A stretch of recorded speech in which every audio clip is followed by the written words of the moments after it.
Yothu Yindi have taken the sounds of Indigenous Australia to the world stage. The home of Yothu Yindi is northeast Arnhem Land, and the literal translation of their name is child and mother. It's a kinship term which refers to the connection between the Yolngu or Aboriginal clans in the area. It's got magic, this place has got magic, and this is where my heart is, right here.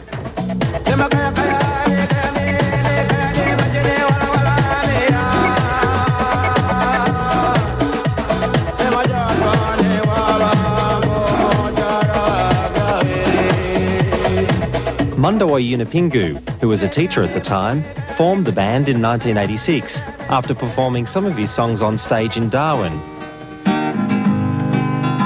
I knew nothing about becoming a musician. I used to sit back, just holding the ditch. They would move around, I would watch them dance. I could watch their movements, how they put their movements into the rhythm.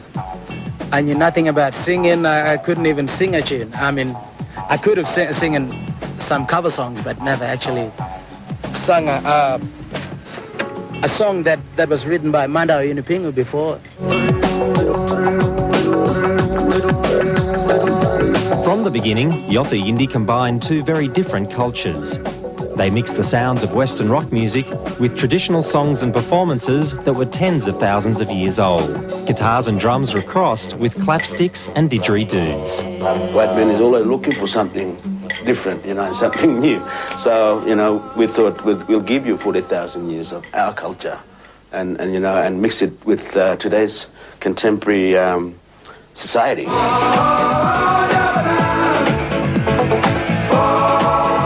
Yothu Yindi released their debut album, Homeland Movement, in 1989. It contained one of Mundawoi's first songs, Japana, or Sunset Dreaming. Yothu Yindi played in the UK for the first time in 1990. Yet, despite their rising profile overseas, they were still just a part-time band. Mundawoi could only concentrate on his music when he wasn't fulfilling his commitments as headmaster of the school in the coastal community of Yikala. Soon he was made to choose between the two.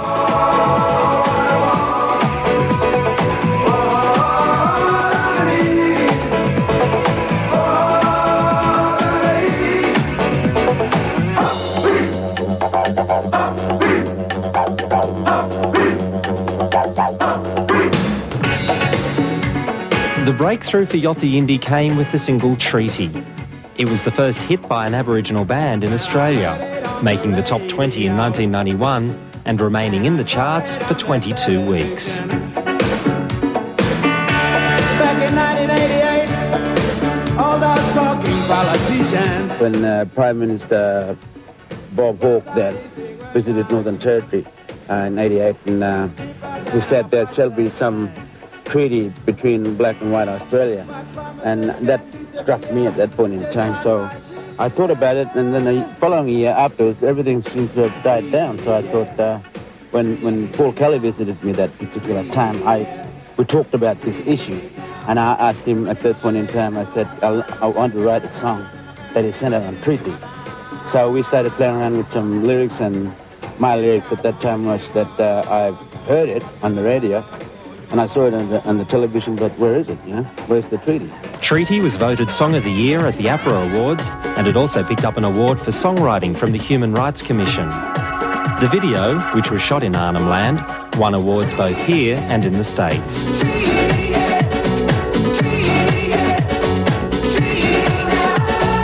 This was one of the exciting moments in my life when we won all the awards for the treaty.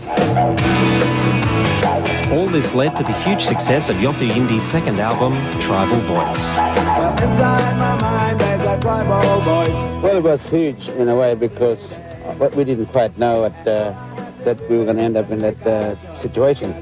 But anyhow, we just moved right ahead. Mundawoi was named 1992 Australian of the Year, recognising his role in forging a greater understanding between Aboriginal and non-Aboriginal Australia.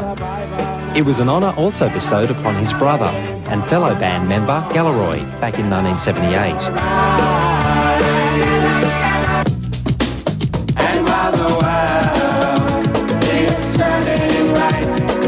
Show me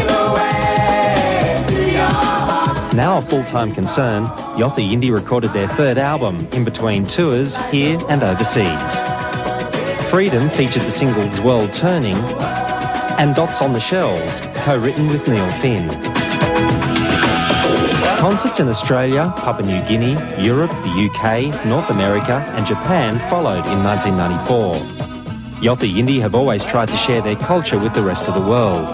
That was part of the message behind Superhighway of their fourth album.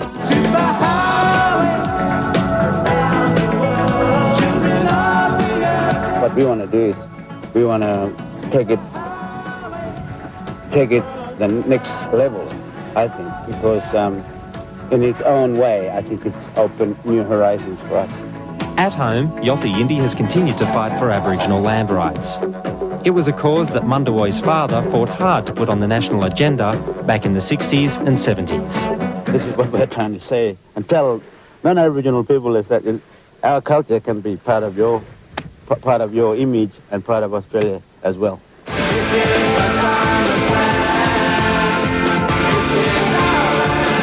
Yothu Yindi's career, unlike a lot of bands, is long-term. Being the family group that it is, Mundaboy will one day pass control of the group onto his nephew, Makama.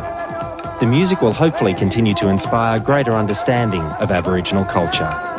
Not enough people looking back to their own roots, foundations, and reviving it all and keeping it strong. Can you feel it? Feel it in your heart? Can you?